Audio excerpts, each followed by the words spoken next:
Selamat malam semuanya. Perkenalkan, nama saya Marco Andrean Siotang, program studi Teknik Mesin Universitas Saputra, angkatan 2019.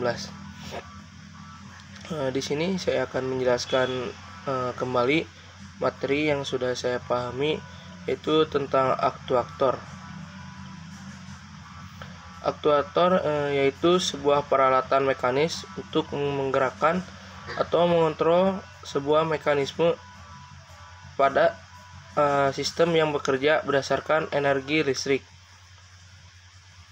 Aktuator juga dapat diaktifkan dengan menggunakan lengan mekanis yang dimana digerakkannya oleh sistem kelistrikan. Untuk meningkatkan sebuah tenaga mekanik aktuator ini juga dapat dipasang sistem gearbox. Aktuator juga merupakan sebuah alat mekanis untuk menggerakkan atau menghasilkan masukan ke sistem sinyal kontrol.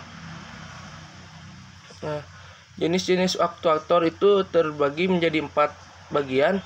Yang pertama itu ada aktuator listrik, terus selanjutnya itu ada aktuator hidrolik, aktuator yang ketiga itu ada aktuator mekanik, dan yang terakhir itu ada aktuator hidrolik. Yang pertama itu ada aktuator listrik. Aktuator listrik merupakan sebuah aktuator yang mempunyai prinsip kerja mengubah sinyal elektrik menjadi gerakan mekanik. Prinsip kerja pada aktuator listrik yaitu mempunyai koil ya sebagai penggerak, di mana ketika koil mendapatkan suplai tegangan, maka koil tersebut akan berubah menjadi medan magnet. Di sini juga ada beberapa macam aktuator elektrik. Yang pertama itu ada solenoid. Solenoid ini yaitu merupakan katup yang dikendalikan dengan arus listrik baik AC maupun DC melalui sebuah kumparan atau solenoida. Solenoid valve ini juga merupakan elemen kontrol yang paling sering digunakan dalam sebuah sistem fluida. Contoh pada solenoid valve yaitu bertugas untuk mengontrol saluran udara yang bertekanan menuju aktuator pneumatik atau silinder.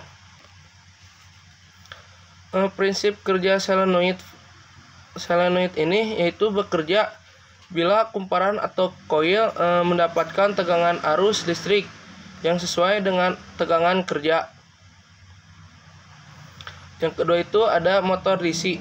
Motor DC yaitu merupakan sebuah mesin yang berfungsi mengubah tenaga listrik menjadi gerak atau energi mekanik. Selanjutnya itu ada motor servo, di mana motor servo merupakan sebuah motor listrik dengan menggunakan sistem closed loop, yang dimana sistem tersebut merupakan untuk mengendalikan akselerasi dan kecepatan pada sebuah motor listrik dengan akurat yang tinggi. Prinsip kerja motor servo yaitu ketika sinyal dalam bentuk PMW diberikan, maka poros motor servo akan bergerak ke posisi yang telah ditargetkan. Selanjutnya itu yang keempat itu ada motor AC. Motor ini yaitu digunakan dalam dunia kelistrikan, yaitu mesin yang digunakan untuk mengubah sebuah energi listrik menjadi energi mekanik. Konstruksi motor induksi AC terdapat 2 bagian. Yang pertama itu ada rotor dan stator. Rotor itu yaitu merupakan bagian yang berputar dari motor, sedangkan stator yaitu merupakan bagian yang diam dari motor. Selanjutnya itu ada aktuator pneumatik. Aktuator pneumatik yaitu aktuator yang dapat memanfaatkan udara bertekanan menjadi gerakan mekanik. Aktuator pneumatik ini dibedakan menjadi dua. Yang pertama itu ada silinder kerja tunggal dan silinder kerja ganda. Silinder kerja tunggal yaitu memberikan udara bertekanan pada satu sisi permukaan piston atau sisi yang lain terbuka ke atmosfer. Sedangkan silinder kerja ganda yaitu silinder yang sama dengan silinder kerja tunggal, tapi tidak mempunyai pegas atau pegas pengembali. Selanjutnya itu ada aktuator mekanik. Aktuator mekanik yaitu merupakan perangkat yang dipandang sebagai konverter gerakan yang transformasikan bentuk gerakan satu menjadi gerakan berbentuk lainnya.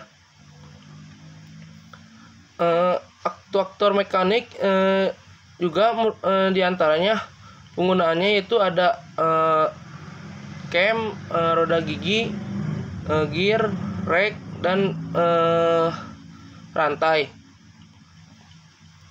Selanjutnya itu ada aktuator hidrolik.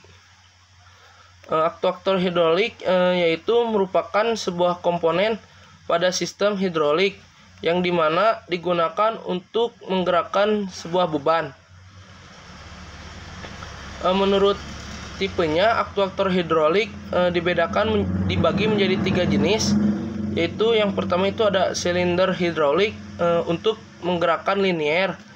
Yang kedua itu ada motor hidrolik untuk menggerakkan putar kontinu.